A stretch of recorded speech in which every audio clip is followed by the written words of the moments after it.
نحمده ونصلي ونسلم على رسوله الكريم أما بعد فأعوذ بالله السميع العليم من الشيطان الرجيم بسم الله الرحمن الرحيم قال الله تعالى في قرآن مجيد لا ينهاكم الله عن الذين لم يقاتلوكم في الدين ولم يخرجوكم من دياركم أن تبروهم وتقسطوا إليهم إن الله يحب المقسطين صدق اللہ العلی العظیم وبلغنا رسولہ النبی الکریم۔ میرے دوستو، بزرگوں، بھائیوں، السلام علیکم رحمۃ اللہ وبرکاتہ۔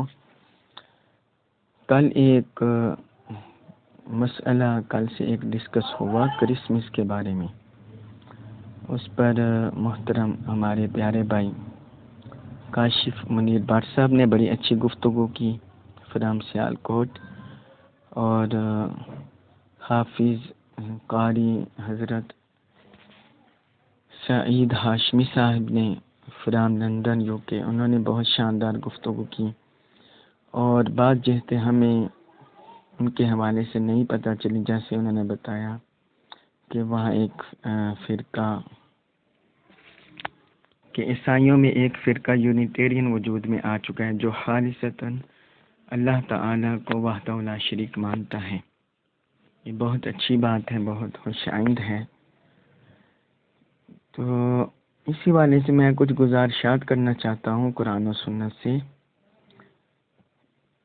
کل کے میں نے مختلف فتاویٰ دیکھے ہیں انٹرنیٹ پر بھی اور دوسرے بھی سافٹ کاپیز میں بھی۔ تو چونکہ ہمارے فتاویٰ آج کے زمانہ کی نسبت پچھلی صدیوں سے متداول آ رہی ہیں،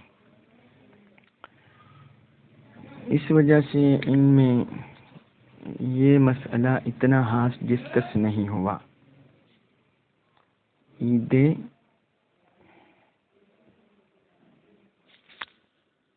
عید المسیحین کا، کرسمس یہ دراصل یونانی زبان کا لفظ ہے۔ کرسٹ کا مطلب ہے مسیح، اور میس کا مطلب اجتماع، اکٹھا ہونا۔ تو کرسمس مسیحی اجتماع مراد ہوتا ہے، وہ اسے مراد دیتے ہیں عید المسیح یا یوم میلاد مسیح، اس سے مراد لیتے ہیں۔ اب یہ دیکھیں کہ اللہ رب العزت نے ہمیں قرآن میں ایک اسلوب عطا فرمایا ہے۔ سورۃ الممتحنہ میں آیت نمبر 8 جو آیت مبارکہ میں نے تلاوت کی، لا ینہاکم اللہ عن الذین لم یقاتلوکم فی الدین، اللہ تعالیٰ تمہیں ان لوگوں سے نہیں روکتا، پھر آگے آ رہے کس چیز سے نہیں روکتا، لم یقاتلوکم فی الدین، جو دین کے متعلق تم سے لڑائی نہیں کرتے، قتال نہیں کرتے، ولم یخرجوکم من دیارکم، اور نہ تمہیں تمہارے گھروں سے نکالتے ہیں، ان تبروہم، یہ کہ تم ان سے نیکی کرو، وتقسطوا الیہم، اور تم ان سے عدل کرو، ان اللہ یحب المقسطین، بے شک اللہ تعالیٰ عدل کرنے والوں کو پسند فرماتا ہے۔ تو اس آیت مبارکہ میں اللہ تبارک و تعالیٰ نے ہمیں ایک اصول دے دیا ہے کہ جو بھی کفار تم سے قتال نہیں کرتے اور تم پر ظلم نہیں کرتے، ان کے ساتھ احسان بلائی کرنے سے اللہ تمہیں نہیں روکتا۔ اسی طرح اللہ تعالیٰ نے سورۃ البقرہ آیت نمبر 83 میں فرمایا ہے وَقُولُوا لِلنَّاسِ حُسْنًا، اور تم لوگوں کے ساتھ بلائی سے بات کیا کرو۔ اس طرح قرآن کی بہت سی آیات مبارکہ ہیں، اور احادیث مبارکہ میں بھی بے شک بہت سی تعلیم ہمیں دی گئی ہے۔ اب ہم اس خاص ایونٹ کی طرف آ جاتے ہیں، کرسمس کی طرف۔ جس طرح قاری سعید صاحب نے بھی اشارہ کیا، سورہ مریم میں آیت مبارکہ ہے وَالسَّلَامُ عَلَيَّ يَوْمَ وُلِدتُّ وَيَوْمَ أَمُوتُ وَيَوْمَ أُبْعَثُ حَيًّا۔ حضرت عیسیٰ علیہ السلام کی زبان ان کے قول کو قرآن مجید نے کوٹ کیا کہ انہوں نے اپنی پیدائش کے وقت یہ جملہ بولا مجھ پر سلامتی ہو جس دن میری ولادت ہوئی اور جس دن میں فوت ہوں گا، جس دن مجھے اٹھایا جائے گا۔ تو جس وقت قرآن نازل ہو رہا تھا، قرآن نازل ہوا 500 سال بعد، حضرت عیسیٰ علیہ السلام کے 500 سال بعد۔ تو ان جتنے عقائد آج ان کے اندر ہیں، یہی عقائد ان کے اندر اس وقت بھی موجود تھے۔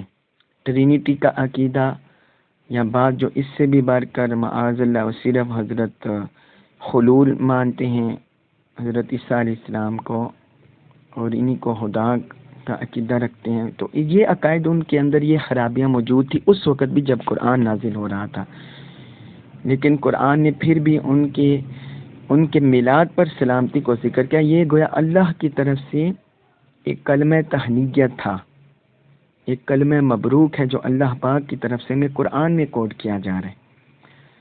پھر آپ دیکھیے، میں آپ کو یہاں واضح طور پر بتانا چاہتا ہوں کہ قرآن نے عام مشرکین، بت پرست، مجوسی جو اصلاً کفر پر ہیں، ان میں اور اہل کتاب میں فرق بیان کیا ہے، کئی آیات میں فرق کیا۔ حالانکہ یہ بھی شرک کرتے ہیں، کفر کرتے ہیں، خدا کا بیٹا حضرت عیسیٰ علیہ السلام کو کہتے ہیں، لیکن اللہ تعالیٰ نے پھر بھی فرق کیا قرآن میں۔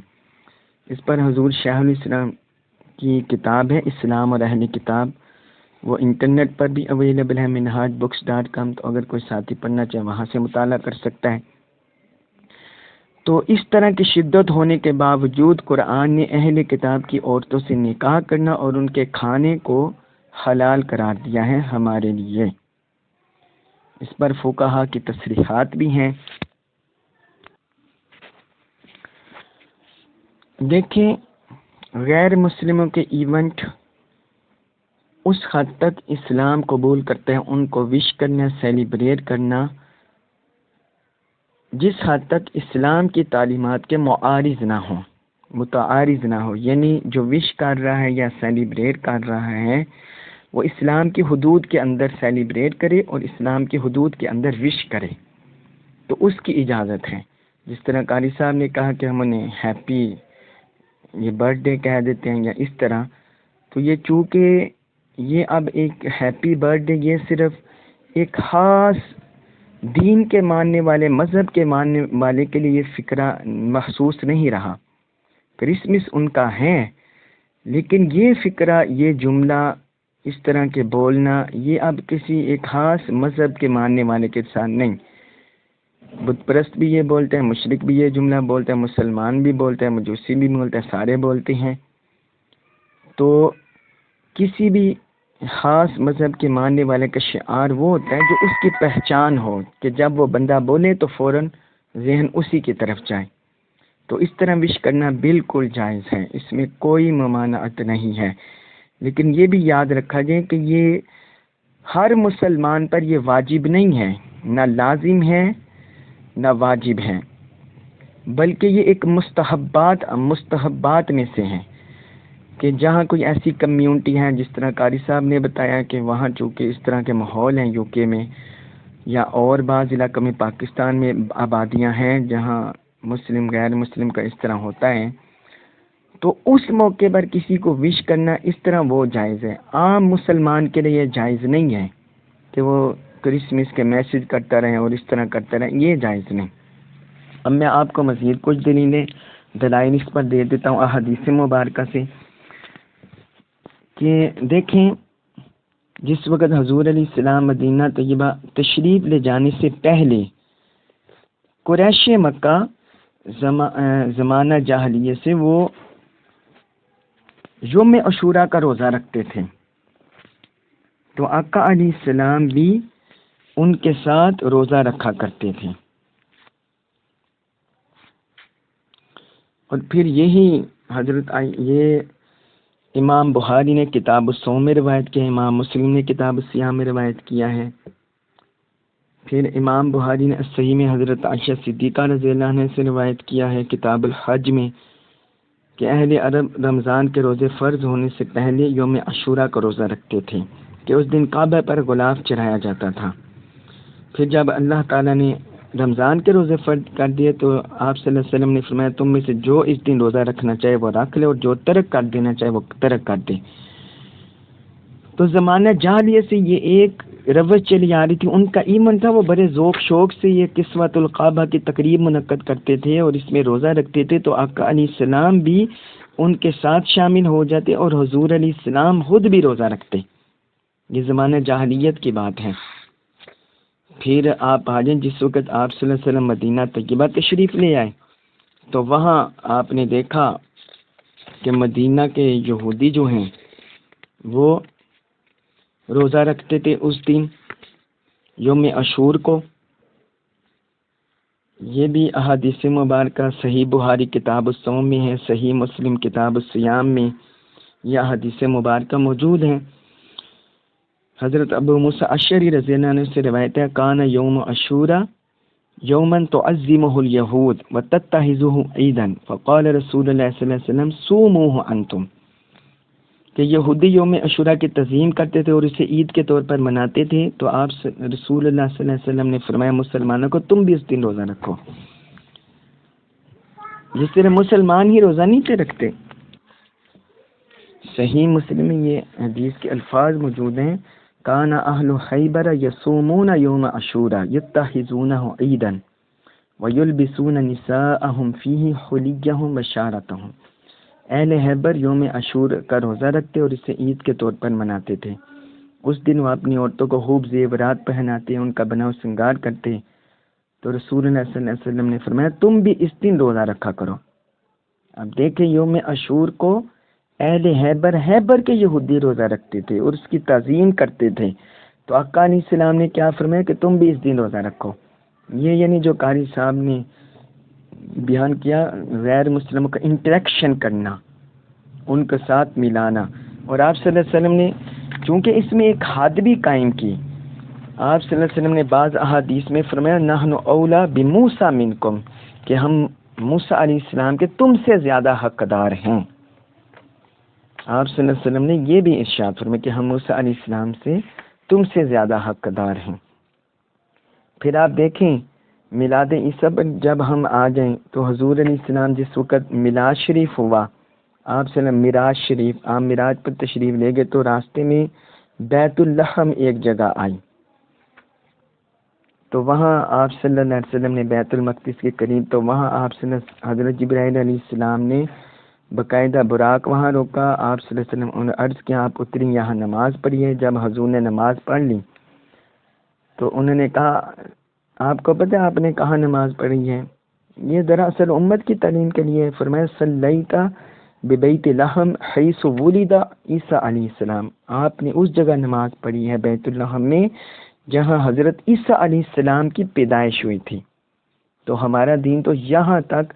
اس میں بھی ایک حکمت تھی کہ آنے والے ادوار میں جو ہمارا دور گزر ہے اس میں مسلمانوں کا عیسائیوں کا کافی انٹریکشن ہو رہا ہے. مسلمان کافی کرسچین کنٹریز میں آباد ہیں. تو یہ بھی حضور پاک صلی اللہ علیہ وسلم نے اپنی سنت سے حضرت عیسیٰ علیہ السلام کے مولد پر نماز پڑھ کے یہ بھی آپ نے ایک سنت امتیوں کے لیے دے دی. یہ سنن نسائی میں حدیث ہے، کتاب الصلاۃ میں باب فرض الصلاۃ میں یہ حدیث مبارک ہے. تو ان احادیث مبارکہ سے ہمیں یہی معلوم ہوتا ہے کہ غیر مسلموں کو ان کے ایونٹ کے موقع پر وش کرنا یا سیلیبریٹ کرنا شرعی حدود میں جائز ہے. اور یہ یعنی انہی پر یہ احکام لاگو ہوتے ہیں جن کا ان کے ساتھ انٹریکشن ہے، ہر مسلمان پر نہیں. ہر مسلمان کے لیے ممانعت ہے کہ اس طرح ایک فتنہ اور فساد کا دروازہ کھلے گا امت میں.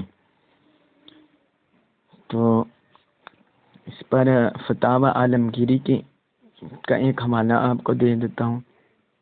اس میں ہے کہ امام محمد رحمۃ اللہ علیہ کا انہوں نے قول درج کیا ہے ولا بأس بالذهاب الى ضیافت اہل ذمہ، جو اہل ذمہ ہوں کسی مسلم ملک کے ان کی ضیافت میں جانا کوئی حرج نہیں ہے.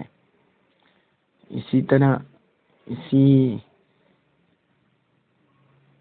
فتاوی عالمگیری میں ہی ہے ولا بأس بضیافت الذمی وان لم یکن بینہما الا معرفہ، کہ جن دو لوگوں کے درمیان آپس میں تعلق ہو تو اس ذمی کی ضیافت کے جانا کوئی حرج نہیں ہے.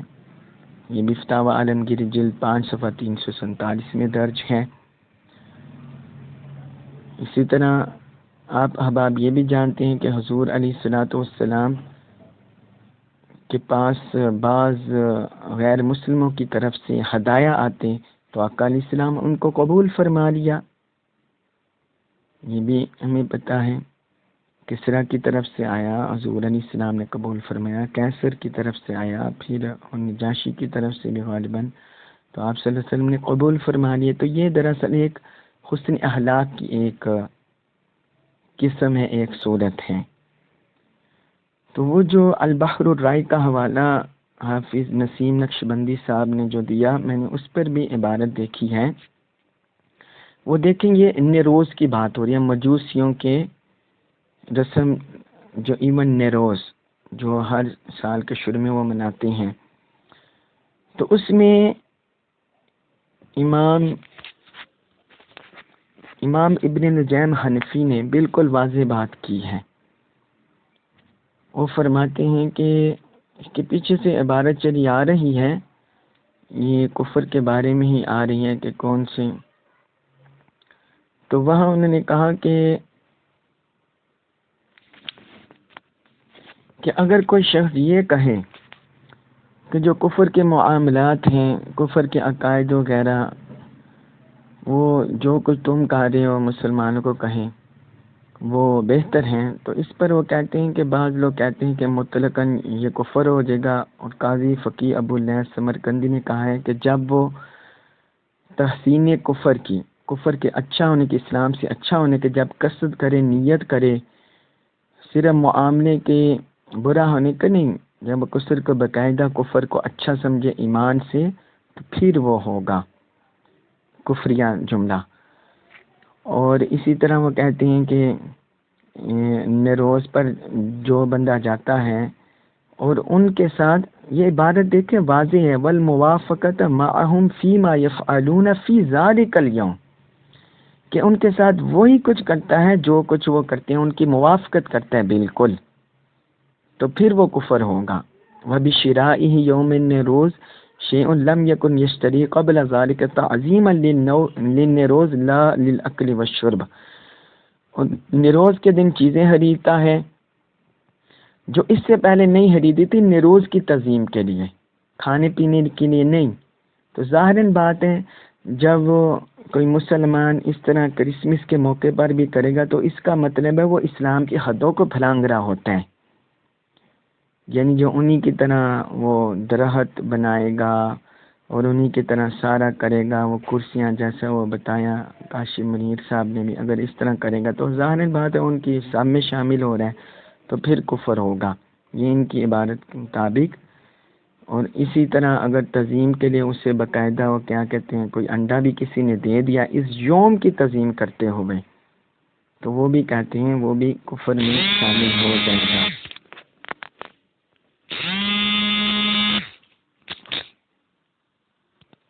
تو یہ بات یاد رکھنی چاہیے، یہ مجوس کے نیروز کی بات ہو رہی ہے، عیسائیوں کے کرسمس کی بات نہیں ہو رہی۔ وہ میں نے آپ کو شروع میں بتا دیا کہ اہل کتاب اور جو باقی مجوسی مشرکین ہیں ان میں قرآن نے فرق کیا ہے، تو یہ فرق کو ملحوظ رکھنا ہمیں بہت ضروری ہے۔ تو قرآن میں اگر ان کے کفر کے بارے میں آیا ہے تو ساتھ ان کے ذبیحہ کے حلال ہونے اور ان کی عورتوں کے حلال ہونے، جائز ہونے مسلمان مردوں کے لیے، یہ بھی قرآن ہی کی تعلیم ہے، اور یہ سارے عقائد فاسدہ باطلہ قرآن کے نزول کے وقت ان میں موجود تھے۔ جب قرآن نے اتنی اجازت دی ہے تو ہمیں بھی شرعی حدود میں جہاں یہ اس طرح کا ماحول ہو، اور جس طرح کا آج کل بھی عالمی حالات بنے ہوئے ہیں، دنیا گلوبل ولیج سے بھی گلوبل ہٹ کی طرف آ گئی ہے، تو اس میں اس طرح کا وش کرنا، سیلیبریٹ کرنا شرعی حدود کے اندر جائز ہے۔ واللہ ورسولہ عالم بالصواب۔ السلام علیکم ورحمۃ اللہ وبرکاتہ۔